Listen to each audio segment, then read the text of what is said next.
तेजस्वी यादव जी को बयान देने से पहले कम से कम अपने 15 साल के शासनकाल को सोचना चाहिए था कि किस तरीके से लालू जी और राबड़ी जी के शासनकाल में टेंडर ओपन नहीं होकर के ऑफिशियल टेंडर हुआ करता था और कैसे बंदूक के दम पर लालू परिवार अपने परिजनों के नाम पर टेंडर करवाता था। नमस्कार, न्यूज फॉर नेशन देख रहे हैं आप। मैं हूं आपके साथ रश्मि। बिहार के डिप्टी सीएम तारकिशोर प्रसाद के सपोर्ट में अब जितन राम मांझी की पार्टी उतर चुकी है। आपको बताएं कि बिहार के डिप्टी सीएम तारकिशोर प्रसाद पर नल जल योजना के घोटाले का आरोप लगा है। इसको लेकर बाकायदा विपक्ष की तरफ से प्रेस कॉन्फ्रेंस का आयोजन भी किया गया। आपको बताएं कि प्रेस कॉन्फ्रेंस में नेता प्रतिपक्ष तेजस्वी यादव पूरे सबूत के साथ सामने आए। उन्होंने बताया कि किस तरह से तारकिशोर प्रसाद ने अपने पूरे परिवार को टेंडर दे दिया, जिसके बाद ये बड़ा स्कैम किया गया। ऐसे में अब हम के प्रवक्ता जितन राम मांझी ने बिहार के डिप्टी सीएम तारकिशोर प्रसाद का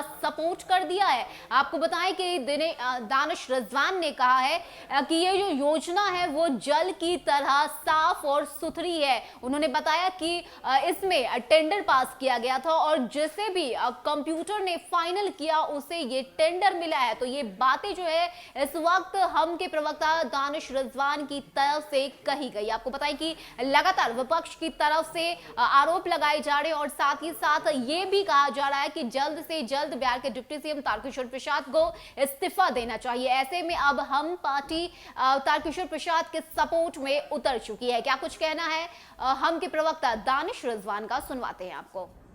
देखिए, नल जल योजना को लेकर के जिस तरीके का बयान तेजस्वी यादव जी ने दिया है वो निस्संदेह इस बात को बता रहा है कि तेजस्वी यादव जी अभी राजनीतिक तौर पे परिपक्व नहीं हुए हैं।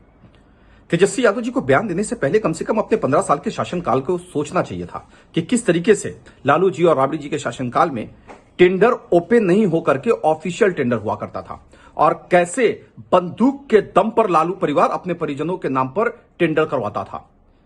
नल जल का जो टेंडर है वो पानी के जैसे साफ है, ओपन टेंडर था, जिसको डालना था उन्होंने डाला। अब किसका चयन हुआ ये तो कंप्यूटर बता सकता है। वैसी परिस्थिति में आरोप मढ़ना कहीं से ठीक नहीं है। कहीं से इस टेंडर की प्रक्रिया में तारकिशोर जी का कोई हाथ नहीं है। तो प्रेस कॉन्फ्रेंस का आयोजन करके तेजस्वी यादव ने बिहार के डिप्टी सीएम तारकिशोर प्रसाद के आरोपों का खुलासा किया।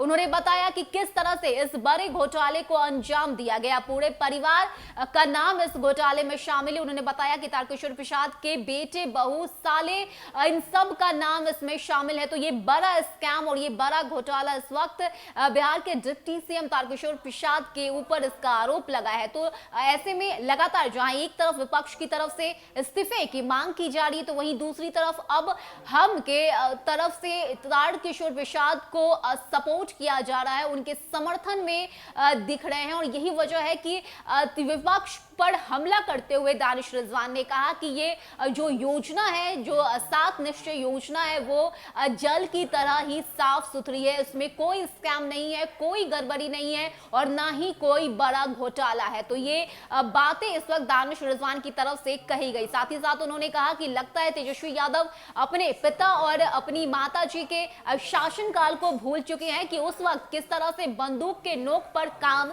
करवाए जाते थे। तो ये बड़ा आरोप विपक्ष की तरफ से, ये बड़ा आरोप तारकिशोर प्रसाद पे, लेकिन इस सब के बीच अब तारकिशोर प्रसाद को सपोर्ट मिलता हुआ नजर आ रहा है। फिलहाल इतना ही। ज्यादा अपडेट के लिए आप बने रहिए न्यूज फॉर नेशन के साथ। नमस्कार।